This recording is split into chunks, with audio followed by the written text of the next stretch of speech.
Ok, pessoal, hoje nós vamos trabalhar um outro modelo, certo?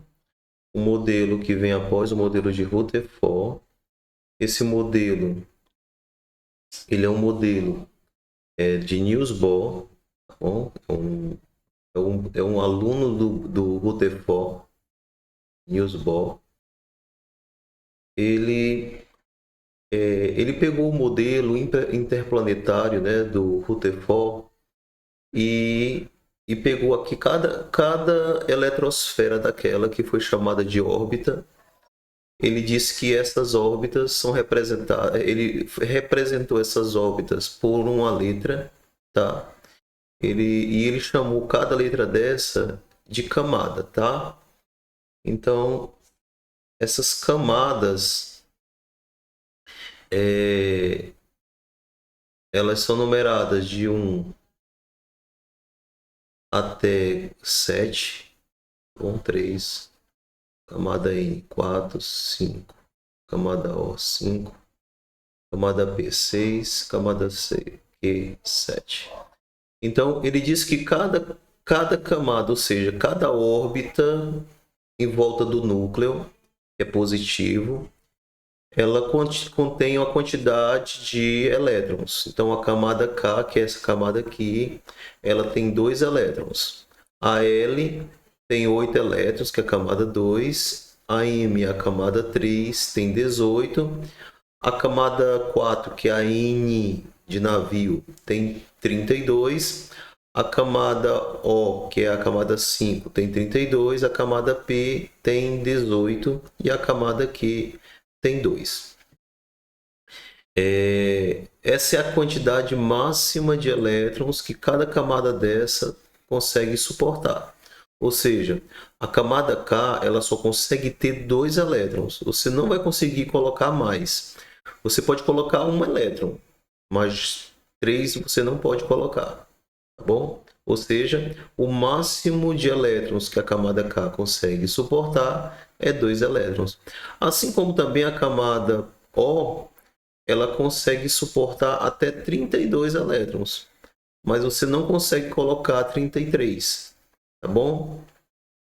Então essa é a ideia, foi a organização que Bohr deu às camadas ou os níveis do átomo, tá bom? Essas camadas, gente, elas são, você observar, elas vão aumentando, né? Elas aumentam, por quê? Porque o Bohr, ele disse que cada camada dessa tem uma determinada quantidade de energia. Então, ele depois passou a chamar essas camadas, né, essa sequência de camada, de nível de energia.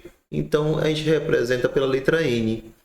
Então, de 1 a 7 representa os 7 níveis de energia do átomo.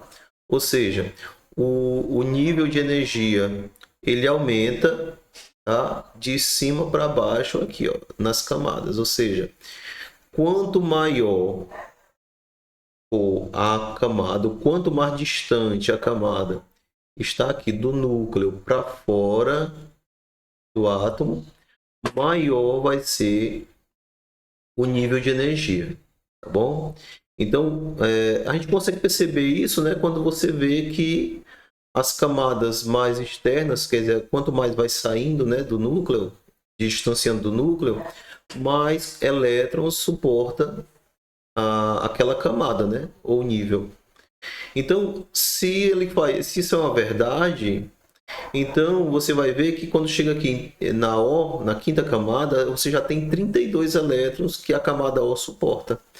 Mas em compensação, quando você passa para um átomo que deveria ter uma quantidade superior a 32, você vai começar a observar que tem uma diminuição, né, da quantidade de elétrons dessa camada.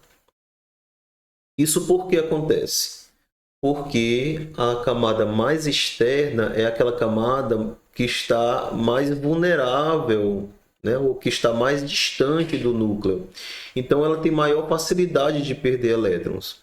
Então, quanto mais energia, ou quanto mais elétrons uma camada suporta, maior também é a facilidade dela perder esse elétron, tá bom? Então é por isso que as camadas aqui, a camada P, que já está muito distante do núcleo, ela tem maior facilidade de perder elétron. Então a gente não vai conseguir colocar 32 ou mais, né, elétrons aqui na camada P. A gente só consegue colocar 18. E aí por diante, né? Ou no máximo, tá? No máximo 18. Então, cada nível de energia representa uma camada, tá, gente? Uma camada. Nós podemos dizer também que esses níveis de energia, já que eles representam a cada camada, então nós podemos dizer que são as órbitas, né? Então, cada órbita do átomo, né? Cada órbita dessa consegue suportar essa quantidade de elétrons, né? E tem uma determinada energia que é representada por esses números aqui, de 1 a 7. Ok?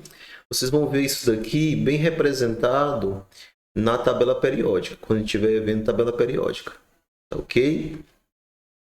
Então, eu posso dizer que essa camada que está mais interna, ela é mais estável, ou seja, como ela tem menos energia para poder ter 2 elétrons, então eu posso dizer que a camada K tem menos energia que a camada L.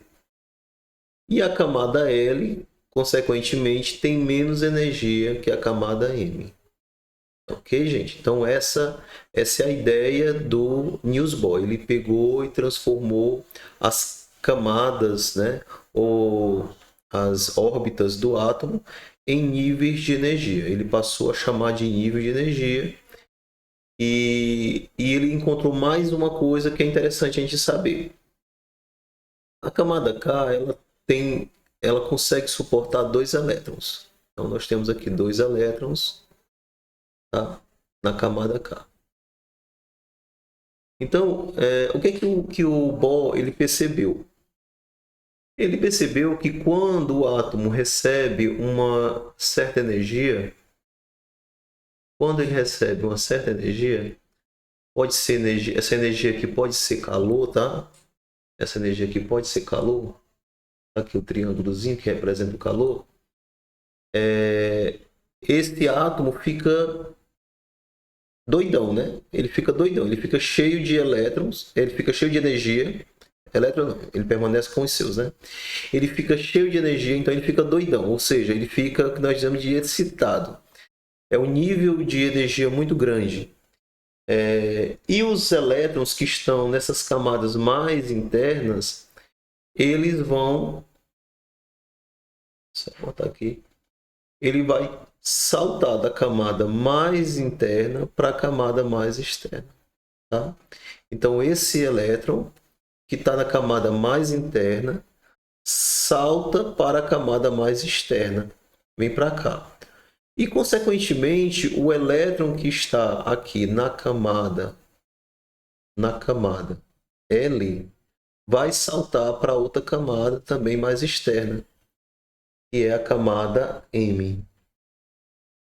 Ora, gente, isso acontece porque, como o elétron recebeu energia, ele consegue pular para outra camada, tá? Ele muda de uma energia, de um nível de energia para um nível de energia mais externo. O que vai acontecer também é que quando o átomo começar a perder energia, esse elétron que está aqui agora, nessa camada M, e esse elétron que está na camada L, ele vai saltar dessa camada agora, voltando para a camada anterior dele. Então ele vai retornar, tá? Ora, o que foi que aconteceu quando ele recebeu energia? Ele saltou da camada mais interna para mais externa. Foi isso? Agora está acontecendo o inverso. Esse átomo está perdendo energia. Para ele perder energia, quando ele perde energia, o elétron salta da camada externa para a interna, ou seja, ele volta para onde ele estava antes.